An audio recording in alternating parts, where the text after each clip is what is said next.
really want to encourage more scholarship in the future, but I want to just have a moment of appreciation for all of you who have been doing scholarship in an environment where it hasn't always been completely rewarded or completely incentivized. And so you should really be commended, because you are the heroes as we go into the future and promote even more scholarship. So thank you all for that.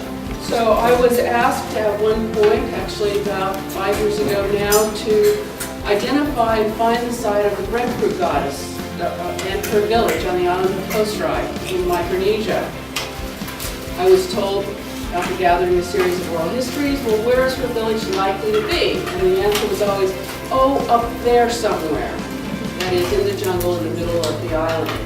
So that's what I did. So the monograph I have is actually just describing the first season of field work, which was finding the village. My textbook looks at, and my research looks at, how we can use sports and physical activity to teach personal and social responsibility, primarily to kids.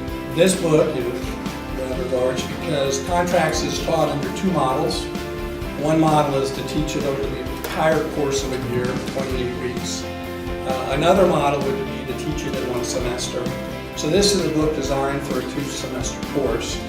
Although we've just been contacted last month by Aspen Publishing to ask us to reduce this into a one-semester course. And so we are in the process right now of trying to reduce this down to a 14-week presentation, which will then be published by Aspen along with a workbook. So it's not as fascinating as Shakespearealism, and perhaps a little bit more uplifting than my good friend but thank you. Jack and myself and our colleague Suzanne Bowmaster were co-editors of a very soft book. Let's see. It's actually a journal symposium that we submitted to the Journal of Public Integrity, which is an important journal serving public administration. And our interest for that was to take up a challenge posed by one of our colleagues in the field, Jim Svara, that the ethical outlook of public administration faces some difficulties with emphasis on sort of small level, small scale, do it right the first time issues. But then there's also the bigger picture of what is the public interest after all. And for that matter, we gathered some very, very competent scholars, and I'm taking credit for their work here. Jim Svara was one of them. He wrote a piece, Macroethics in the Code of the Pan-Generalist American Society for Public Administration. So again, trying to get at these bigger issues that confront the field, matters of justice, social equity.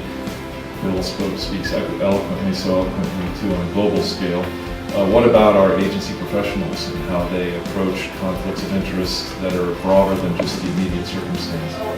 What we studied is how wineries in a specific geographic region or business cluster collaborate and exchange knowledge as well as marketing resources to enhance the quality and the prestige of their wines, and also the original branding, because they are known worldwide.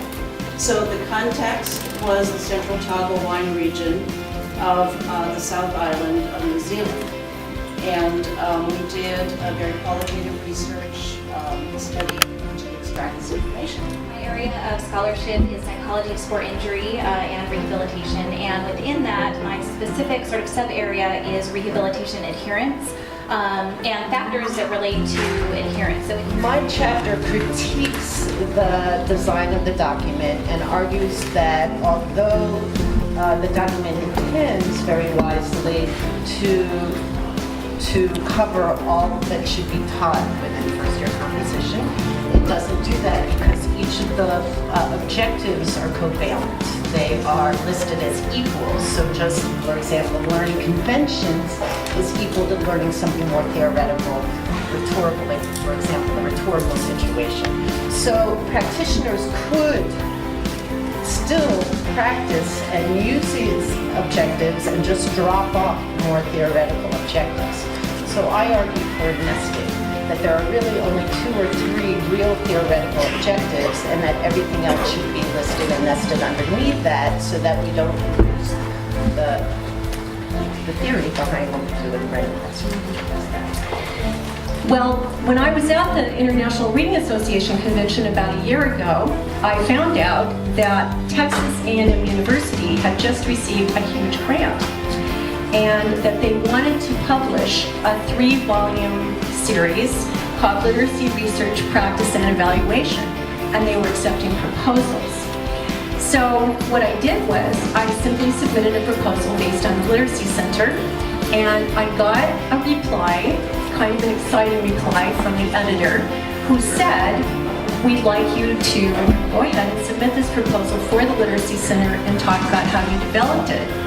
Well, as it turns out, that's not really what they wanted. What they wanted was our instructional approaches. What drives you, what's going to give you the greatest energy to take to our students is researching and publishing in the area where you have the most passion. Because you will do that not for promotion, not for a merit increase, not for anything other than contributing to your field and expanding your body of knowledge. So with that, I congratulate each of you because that's what you've been doing.